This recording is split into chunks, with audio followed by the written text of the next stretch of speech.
Pernah kebayang nggak sih ada satu skill aja, satu skill yang benar-benar bisa ngebalikin kondisi finansial kamu? Nah, hari ini kita bakal kupas tuntas skill itu.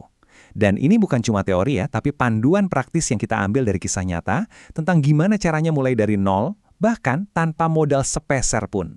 Oke, kita mulai dari satu kutipan yang kuat banget dari Helmi Yahya. Kalau mau kaya, ya jadilah penjual. Kedengerannya simpel ya, tapi ini dalam loh. Jualan itu bukan sekedar kerja, tapi bisa dibilang jalan tol menuju kemakmuran. Kenapa? Karena ya, cuan paling gede di bisnis itu selalu lari ke penjualnya. Tapi, pasti banyak dari kalian yang langsung mikir, gimana mau mulai? Nggak punya produk, modal pas-pasan, pengalaman juga nol. Bener kan? Nah, tenang, justru itulah inti dari obrolan kita kali ini. Kita bakal jawab semua keraguan itu lewat sebuah cerita yang menurut saya luar biasa banget. Oke, sekarang kita mundur sedikit ya, buat lihat gimana semuanya berawal. Cerita ini berpusat pada seorang anak muda namanya Fahmi Audi. Tapi, kita nggak akan lihat dia sebagai pengusaha yang udah sukses. Nggak, kita bakal kenalan sama dia waktu masih jadi remaja, dengan motivasi yang kuat banget. Jadi, semuanya itu dimulai dari hal yang sangat personal, sangat emosional. Waktu masih SMA, Fahmi ngeliat bisnis keluarganya lagi goyang. Orang tuanya nggak pernah ngeluh, tapi dia bisa ngerasain kesulitannya. Nah, dari situlah tekadnya muncul. Simpel banget tujuannya waktu itu. Gue nggak mau nyusahin orang tua lagi. Dan ini bagian yang gokilnya. Lihat deh perjuangannya. Waktu teman-temannya sibuk nongkrong, dia malah keliling jualan suplemen herbal. Dan buat modal awal 2 juta rupiah, dengerin deh, dia pinjam 50.000 perak dari 40 orang temannya. 40 orang. Ini bukan soal privilege sama sekali. Ini murni soal kegigihan dan mental baja yang dibangun dari bawah. Nah, setelah bertahun-tahun jungkir balik jualan offline, ketemu orang satu-satu, capek, akhirnya datang satu momen yang mengubah segalanya buat Fahmi. Semacam dapat pencerahan gitu. Coba deh bayangin posisi dia, Fahmi, yang banting tulang tiap hari di jalanan, tiba-tiba dia lihat ada anak umur 19 tahun, lebih muda dari dia, bisa dapat 50 juta sebulan cuma modal laptop di kafe. Boom! Saat itu juga matanya kebuka. Wah, ternyata ada cara lain yang lebih pinter buat jualan. Nah, ini nih perbedaannya. Jualan offline itu ya kayak mancing pakai satu kail. Mesti sabar nungguin satu-satu. Tapi jualan online, wah ini kayak nebar jaring raksasa. Satu iklan bisa menjangkau ribuan orang, 24 jam sehari, 7 hari seminggu. Bahkan pas kita lagi tidur pun, jaring itu tetap kerja. Skalabilitasnya itu loh gila-gilaan. Oke, jadi sekarang kita udah paham ya, kenapanya? Kenapa harus go online? Sekarang, pertanyaan berikutnya. Gimana caranya? Nah, kita masuk ke bagian playbooknya nih. Langkah-langkah awal buat kamu yang mau nyemplung ke dunia jualan digital. Ini dia, pertanyaan sejuta umat. Mau jualan sih, tapi jualan apa ya? Kan nggak punya produk. Nah, dengerin baik-baik. Jawabannya mungkin bakal bikin kaget. Fokusnya jangan ke produknya dulu. Skill yang paling penting buat dipelajari itu justru cara jualannya. Yuk kita bedah 3 model bisnis yang bisa kamu mulai, bahkan tanpa punya produk sendiri. Yang pertama, dan ini yang paling gampang buat pemula, adalah jadi dropshipper.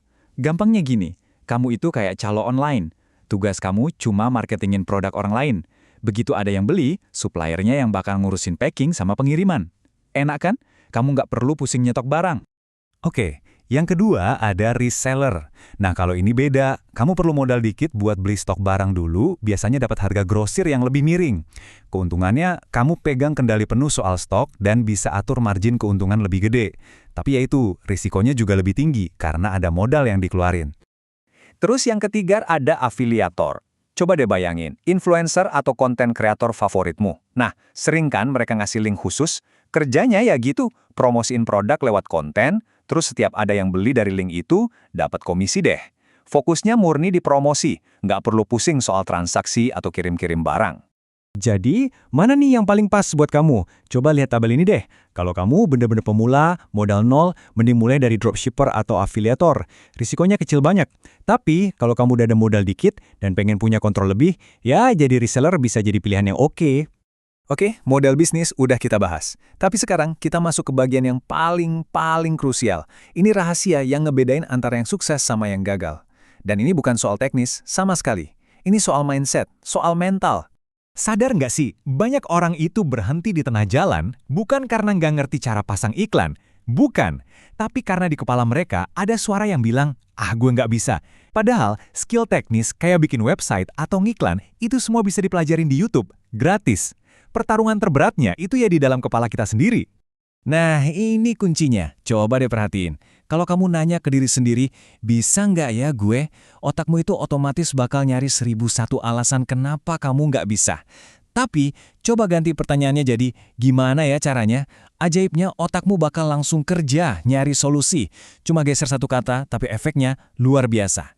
Dan satu lagi, jangan pernah takut gagal. Serius, anggap aja gagal itu ongkos belajar, biaya kuliah di universitas kehidupan. Fahmi sendiri pernah lo rugi ratusan juta pas nyoba bikin brand baru. Tapi dia ngelihatnya bukan sebagai rugi, tapi sebagai investasi. Investasi buat dapat data dan pelajaran berharga yang nggak bisa dibeli dimanapun. Jadi, dari yang awalnya cuma berjuang buat bantu keluarga, perjalanan Fahmi ini berevolusi. Sekarang misinya jauh lebih gede. Ini jadi sebuah tantangan, bukan cuma buat dia, tapi juga buat kita semua. 1 juta. Angka ini bukan angka sembarangan. Ini adalah target besarnya Fahmi. Visi dia adalah untuk bantu 1 juta orang Indonesia bisa punya penghasilan layak dari dunia digital marketing, targetnya di tahun 2037. Ini kayak sebuah lingkaran yang sempurna, ya kan? Perjalanannya dimulai dari niat tulus buat ngangkat beban satu keluarga, yaitu keluarganya sendiri. Dan sekarang, tujuannya meluas, jadi pengen ngangkat 1 juta keluarga lainnya. Ini bukti nyata kalau niat baik pribadi itu bisa jadi dampak yang masif. Nah, setelah dengar semua cerita ini, pertanyaannya balik lagi ke kamu. Caranya ada, ilmunya bisa dipelajari. Kamu nggak perlu langsung bikin perusahaan gede kok. Cukup mulai dengan satu langkah kecil aja. Mungkin itu coba jual satu produk, mungkin jadi afiliator, atau mungkin langkah pertamanya cuma mengubah pertanyaan di kepala kamu. Dari bisa nggak ya? Jadi, gimana caranya? Jadi, apa langkah pertamamu?